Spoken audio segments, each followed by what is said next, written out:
शिव पुराण है मुक्ति का धाम, जय हो पार्वती शिव भगवान। आइए तो हम आगे का अध्याय आज शुरू करते हैं। आप सभी को कोटि कोटि वंदन, कोटि कोटि प्रणाम। हर हर महादेव। व्यास जी कहते हैं, उन भाव आत्माओं मुनियों की यह बात सुनकर सूत जी मन ही मन भगवान शंकर का ध्यान करके उनसे इस प्रकार बोले। सूत जी कहते हैं, साधुओं महात्माओं, आपने बहुत अच्छी बात पूछी है। आपका यह प्रश्न तीनों लोकों का हित करने वाला है।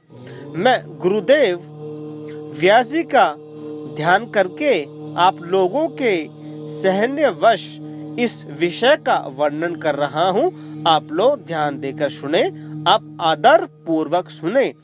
सबसे उत्तम जो विष्णु पुराण है वह वेदांतक सार सत्वक है तथा वक्ता और श्रोता का समस्त पाप नाश से उद्धार करने वाला है। इतना ही नहीं, वह परलोक कर्मों में परमार्थ वस्तुओं को देने वाला है। कलिकाल की कलेश रेशिमाओं को विनाश करने वाला है। इसमें भगवान शिव के उत्तम यश वर्णन है।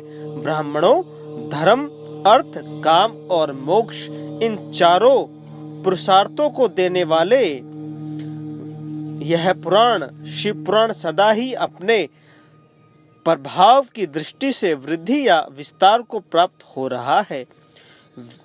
विश्वरों, उस सर्वोत्तम विष्णु पुराण के अध्याय मात्र से वे कलिकाल युग के पाप शक्त जीव श्रेष्ठतम गति को प्राप्त हो जाएंगे।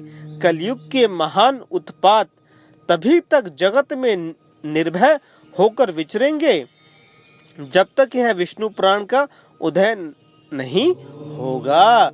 इसे वेद के तुल्य माना गया है। इस वेद कल्प पुराण का सबसे पहला भगवान शिव ने ही प्रणय किया था। ओहो हरर महादेव। वधेश्वर संहिता, रुद्र संहिता, विनायक संहिता, उमा संहिता, मृत संहिता, एकादश रुद्र संहिता, कैलाश संहिता, सत रुद्र संहिता, सहस्त्र कोटि रुद्र संहिता तथा धर्म संहिता, इस प्रकार इस पुराण के 12 भेद या खंड हैं। यह 12 संहिताएं अत्यंत पुण्यमय मानी गई हैं। ब्राह्मणों, अब मैं उनके श्लोकों की संख्या बता रहा हूँ, आप लोग सब आदर पूर्वक सुनो। वैधेश्वर संहिता 10,000 श्लोक है।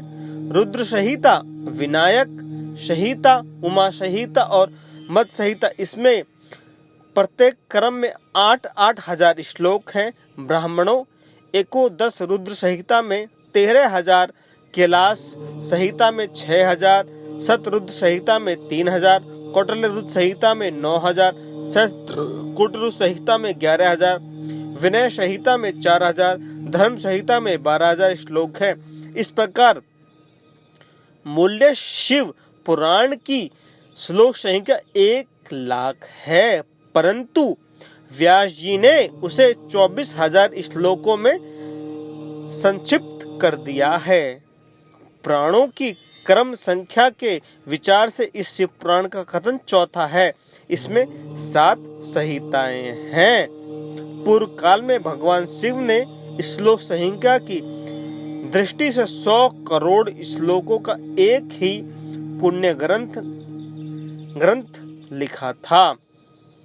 सृष्टि के आदि में निर्माण हुए वह पुराण संहिता अत्यंत वितीर्ण था। फिर द्वापर आदि युग में व्यास आदि महर्षियों ने जब पुराण का 18 भाग में विभाजन कर दिया, उस समय संपूर्ण पुराणों का संक्षिप्त रूप केवल 4,00,000 श्लोक का रह गया।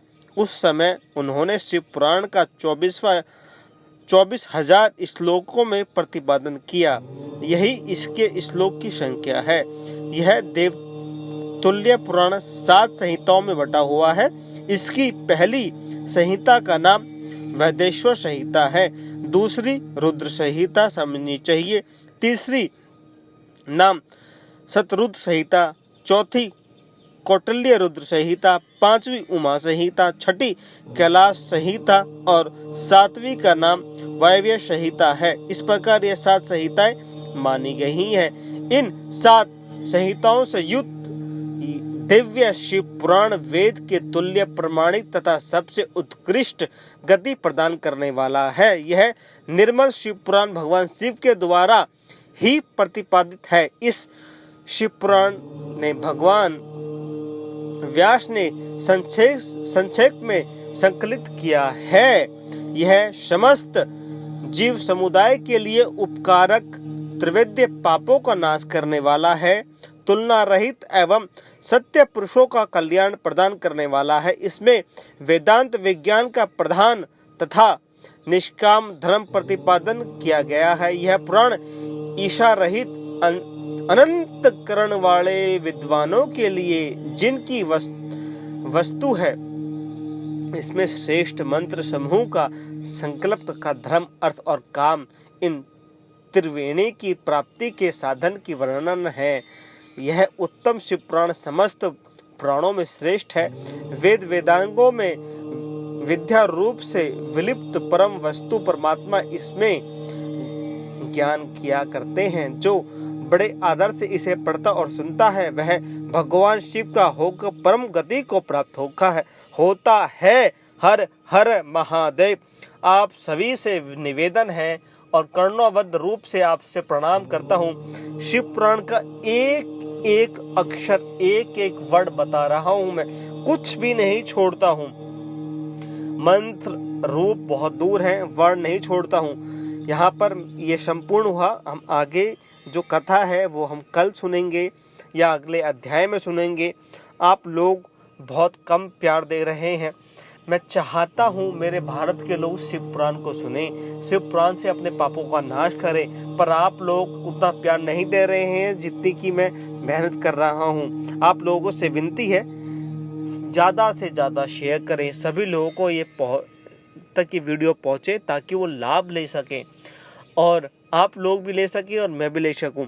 मैं ये नहीं चाहता हूं कि मैं ही इसका लाभ लूं। मैं चाहता हूं इस पृथ्वी पर जो इंसान ने मनुष्य जीवन प्राप्त किया है वो उसका लाभ ले सके, क्योंकि हमारा मनुष्य जीवन प्राप्त करने का एक ही साधन है, मोक्ष को प्राप्त करना, ना कि पशुओं की वृत्ति में रहना। अपने आप को उन्नत करना है मोक्ष प्राप्ति के लिए। यही मनुष्य मानव जीवन का उद्देश्य है। आप सभी को कोटि कोटि वंदन, कोटि कोटि प्रणाम। हर हर महादेव। ओम नमः शिवाय। शिव पुराण सुनते रहें, सुनाते रहें।